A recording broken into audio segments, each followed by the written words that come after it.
Assalamualaikum warahmatullahi wabarakatuh. Oke, mari kita lanjutkan lagi ceritanya. Tapi seperti biasa, bantu tekan tombol like terlebih dahulu. Bab 229. Saya di sini bukan untuk berbicara. Sangat sibuk mendengarkan bunyi bip di telepon. Wang Guoqing menjatuhkan teleponnya. Sial, sungguh memalukan bagi orang sepertimu yang dengan berani mengatakan bahwa kamu sibuk. Maryam dan Henry di ujung telepon sudah tertawa terbahak-bahak sehingga orang bisa membayangkan depresi Wang Guoqing. Apakah kamu benar-benar tidak pergi? Maryam mau tidak mau bertanya dengan rasa ingin tahu. Berpikir bahwa kebijakan 20 kata yang ditetapkan oleh Nancy Group hari itu harus lebih diintensifkan. Pergilah. Tapi aku harus menunggu Wang Guoqing datang dan memohon padaku, Henry berkata dengan percaya diri. Bagaimana denganku? Maryam sekarang telah sepenuhnya mematuhi pengaturan Henry. Henry berpikir sejenak, berpikir bahwa wanita itu berhati lembut dan khawatir akan terungkap pada saat kritis. Dia memutar matanya dan berkata, kamu tidak perlu khawatir tentang masalah ini. Duduk saja di Diaoyutai di rumah dan biarkan aku menyelesaikannya untukmu. Yah, itu ide yang bagus. Peranmu sebagai Xiao Linzi patut dipuji. Setelah Maryam selesai berbicara, dia mengangkat tangannya dan memberi isyarat agar Henry mengulurkan tangan. Henry merasa tertekan untuk beberapa saat. Namun, dia langsung memutar matanya dan berkata, terima kasih, Lafayette. Kamu? Wajah Maryam memerah karena malu. Aku ingin tahu hadiah apa yang didapat Lafayette, Henry bertanya sambil tersenyum bangga. Aku akan memberimu hadiah karena membelikanku mie instan. Setelah Maryam selesai berbicara, ada tatapan licik di matanya. Henry berjanji, berbalik dan benar-benar pergi. Namun, suara mobil Maryam segera terdengar dari luar, dan dia tersenyum bahagia. Meskipun kata-kata pria itu sembrono, dia tahu mana yang ringan dan mana yang serius. Setengah jam sebelum jam 10, Henry menerima telepon lagi dari Wang Guoqing, tapi kali ini Wang Guoqing jauh lebih sopan. Asisten Henry, saya ingin tahu apakah Anda ada di perusahaan sekarang. Dia mengerti bahwa jika Maryam tidak mengirim seseorang untuk mengklarifikasi masalah kali ini, dia mungkin harus menderita kerugian besar. 1 miliar sebenarnya tercatat dalam keuangannya. Tetapi dia tidak tahu kemana uang itu pergi. Terlebih lagi, Maryam dan Henry tidak peduli dengan tuntutan hukum tersebut sekarang. Mereka harus mempedulikannya. Begitu Kili Group terlibat dalam tuntutan hukum dan mempengaruhi reputasinya, kepada siapa obat-obatan tersebut akan dijual? Dia bahkan curiga ini adalah langkah Henry untuk mengambil kembali perusahaan itu dalam waktu setengah bulan atau konspirasi. Jadi dia ingin lebih menghakiminya. Apa yang kamu lakukan di perusahaan? Henry bertanya dengan bingung. Wang Guoqing memutar matanya karena marah. Dia nyaris tidak bisa menahan amarahnya dan berkata, asisten Henry, negosiasi penyelesaian akan dimulai setengah jam lagi. Silakan lihat apakah saya dapat mengganggu waktu Anda yang berharga. Oh, kamu juga tahu bahwa waktuku sangat berharga. Jadi bagaimana kamu akan memberikan kompensasi kepadaku atas waktu yang aku buang di sini? Henry menunjukkan senyum bangga di wajahnya. Ikan itu mengambil umpannya dan Wang Guoqing mengambil umpannya. Kompensasi? Wang Guoqing bertanya dengan amarah yang tertahan. Waktu adalah uang, kata Henry dengan tenang. Wang Guoqing sangat ingin marah. Dia bahkan bertanya-tanya apakah Tuhan sedang menghukumnya. Asisten Henry, jika kamu bekerja keras, aku akan memberimu 100.000 yuan. 100.000, paksa saja, gumam Henry. Wang Guoqing menghela napas panjang dan akhirnya setuju. Hanya 100.000 per jam, Henry kemudian menambahkan. Wajah Wang Guoqing menjadi gelap, dan dia akhirnya mengertakkan gigi dan setuju. Henry menutup telepon dengan wajah bangga. Dia menyukai orang yang depresi. Ia lebih menyukai orang-orang yang depresi dan sombong. Di matanya, Wang Guoqing saat ini adalah seorang anak pemberi uang yang memeras uang Anda tanpa negosiasi apapun. Pada pukul 10, Henry tiba di ruang konferensi grup Kili tepat waktu. Memasuki ruang konferensi, saya melihat Wang Guoqing duduk di tengah, Gunawan Suroso, manajer umum grup Nancy, duduk di sebelah kirinya, dan kursi di sebelah kanannya kosong. Henry mengabaikan Wang Guoqing dan duduk di sisi kanan yang kosong. Dia menatap Gunawan Suroso dengan mata penuh ketidakpuasan, dan keduanya mendengus pada saat bersamaan. Wang Guoqing, yang masih mengamati, tidak menyangka Henry dan Gunawan Suroso akan menjadi tegang saat mereka bertemu. Hubungannya jelas tegang, yang sama sekali berbeda dari prediksinya tentang kolusi.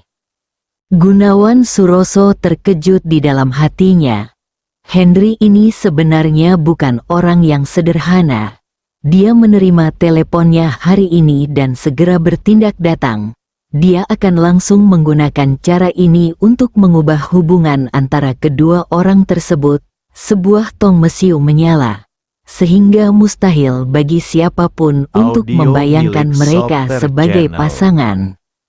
Direktur Wang, kami memiliki kontrak kerjasama dan catatan transfer di sini.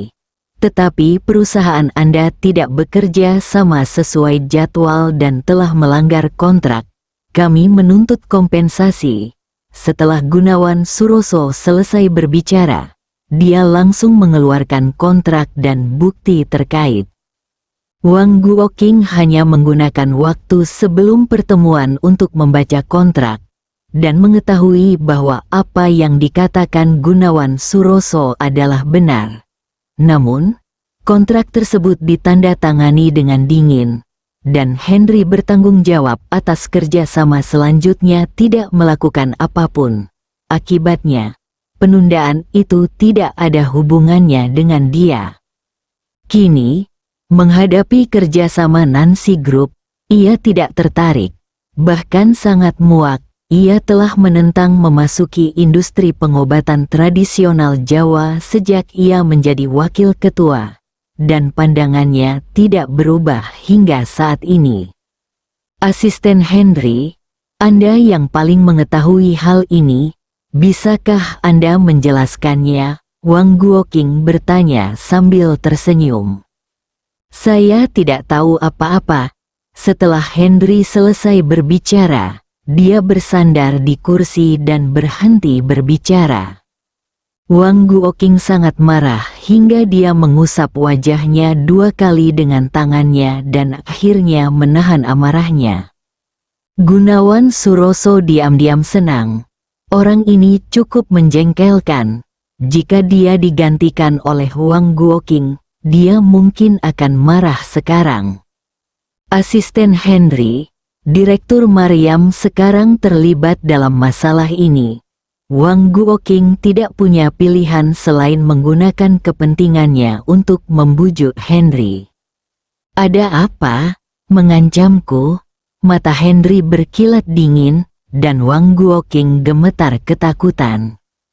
Tidak, saya tidak bermaksud begitu. Saya hanya mengingatkan Anda. Wang Guoqing sangat ketakutan sehingga dia melambaikan tangannya berulang kali. Sikap kami adalah bahwa masalah ini tidak ada hubungannya dengan kami. Ini adalah masalah antara kedua kelompok Anda. Kontrak dengan jelas diatur di dalamnya. Bagaimana Anda ingin menanganinya adalah urusan Anda. Henry melirik kedua orang itu dan berkata dengan dingin. Lalu apa yang kamu lakukan di sini? Gunawan Suroso bertanya dengan keras untuk merangsang konflik antara kedua orang tersebut. Saya di sini bukan untuk membahas masalah. Saya di sini untuk mendapatkan uang Wang Guoking 1000000 PERHOUR. Henry tampak serius pada awalnya, tetapi di akhir kalimat dia tertawa dengan wajah bangga. Wang Guoking sangat marah hingga wajahnya pucat, tangannya gemetar, dan dia menatap ke depan. Tapi dia tidak bisa, bahkan Henry pun tidak berani melihatnya.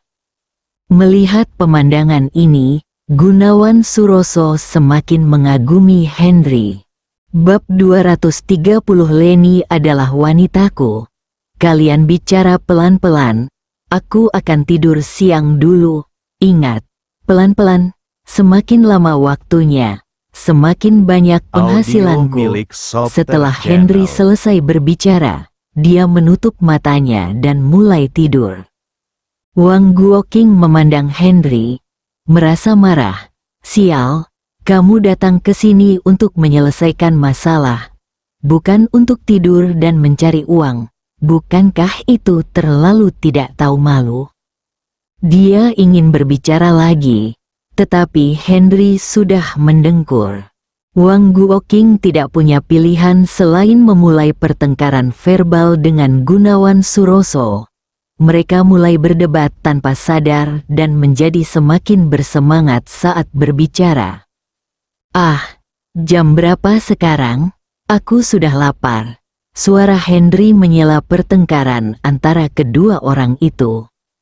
Wang Guoking melihat waktu dan menyadari bahwa lebih dari 3 jam telah berlalu.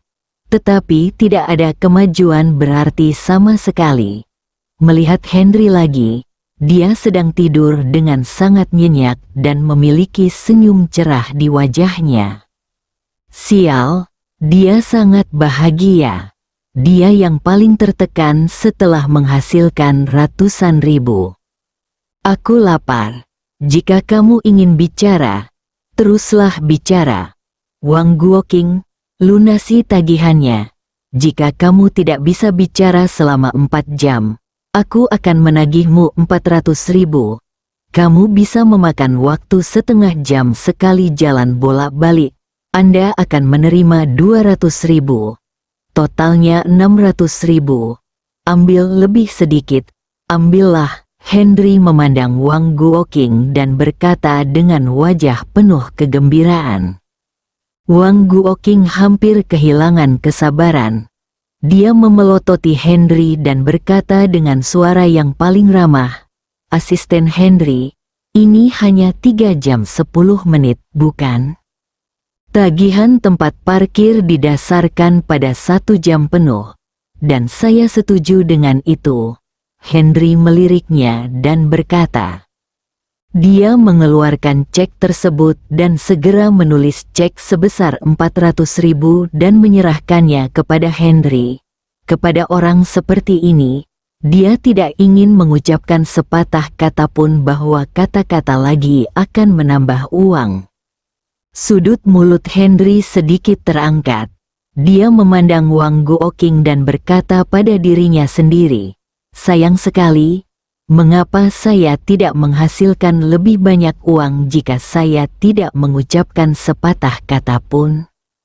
Gunawan Suroso tidak menyangka Henry hanya akan mengucapkan sepatah kata pun dan Wang Guoking akan dengan patuh memberinya uang, yang membuatnya semakin tertarik pada Henry. Asisten Henry, saya baru saja berdiskusi dengan Tuan Gunawan.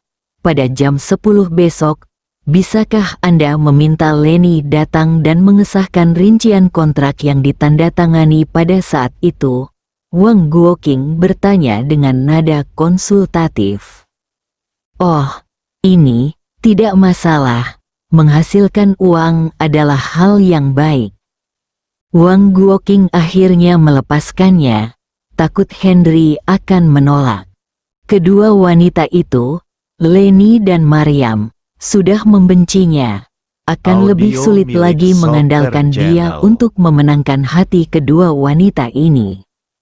Ketika Henry hendak mencapai pintu, dia tiba-tiba berhenti, menoleh ke arah Gunawan Suroso dan berkata, "Grup Nancy Anda membuat saya sangat tidak bahagia, dan saya akan mengingatnya. Namun, saya ingin mengingatkan Anda bahwa jika Anda mau uang dari Kili Group, jangan ganggu saya. Jika tidak, saya tidak dapat menjamin apa yang akan saya lakukan." "Apakah kamu mengancamku?" Wajah Gunawan Suroso tiba-tiba tenggelam dan dia bertanya dengan keras. "Bagaimana menurutmu?" kata Henry, berbalik dan pergi. Gunawan Suroso sangat marah sehingga dia memukul meja dengan keras. Sementara Wang Guoqing awalnya bingung dan kemudian tertawa. Henry menelepon Leni segera setelah dia keluar. Bukan karena Wang Guoqing memintanya untuk menghubunginya, tetapi karena dia memikirkannya. Dia tidak melihatnya selama beberapa hari, dan dia tidak tahu apakah dia sudah pulih dari keracunan. "Pertama kali saya menelepon, saya menutup telepon. Kali kedua saya menelepon, saya menutup telepon lagi. Ketiga kalinya, Henry berhenti menelpon dan langsung menuju ke villa Leni. Sesampainya di villa, Henry membunyikan bel pintu. Pelayan itu keluar dan tercengang saat melihat Henry. Dia telah melihatnya di TV dan internet dan mengetahui bahwa dia telah mencium Leni di depan umum. Sepertinya memiliki kesan buruk terhadap Henry baru-baru ini. "Siapa yang kamu cari?" Pelayan itu berpikir sejenak dan bertanya ragu-ragu. "Saya mencari Leni, tolong biarkan dia keluar," kata Henry sambil menahan amarahnya. Dia sangat mengkhawatirkannya, tapi dia mengabaikannya dan menolak menjawab telepon. "Nyonya tidak ada di sini." Memikirkan instruksi pemilik Leng Qingyang, pelayan itu berkata dengan cepat. "Leni, aku memberimu waktu 3 menit untuk keluar. Kalau tidak aku akan masuk dan menangkapmu," teriak Henry ke dalam villa. Suaranya keras dan tajam, dan orang-orang di dalamnya dapat mendengarnya dengan jelas. Saat ini, Leni sedang duduk di depan ayahnya, Leng Qingyang, dengan wajah penuh rasa malu dan marah. Mendengar teriakan Henry, dia semakin kesal. "Apa hubunganmu?" Leng Qingyang marah dengan teriakan Henry dan bertanya dengan keras dengan mata terbuka lebar. Tidak apa-apa," kata Leni dalam diam untuk waktu yang lama. Dia benar-benar ingin bersama Henry, tetapi ketika dia memikirkan tentang hubungan antara Henry dan Maryam, dia merasa sangat tidak nyaman dan tidak berdaya. "Oke, karena itu tidak masalah. Pergilah bersamaku dan klarifikasi masalahnya." Setelah Leng Qingyang selesai berbicara, dia berdiri dan menarik Leni keluar. Leng Qingyang sangat marah Audio atas milik teriakan Soccer Henry. Channel. Villa keluarga Leng merupakan villa keluarga tunggal yang terletak di tengah gunung. Untungnya dikelilingi oleh kediaman keluarga Leng dan tidak ada rumah lain. Ketika Henry mencium Leni sebelumnya, Leng Qingyang menoleransinya pada saat itu. Dia juga optimis dengan bakat Henry dan berpikir dia sedang mengejar putrinya yang berharga. Namun, seiring berjalannya waktu, dia menemukan bahwa bukan itu masalahnya.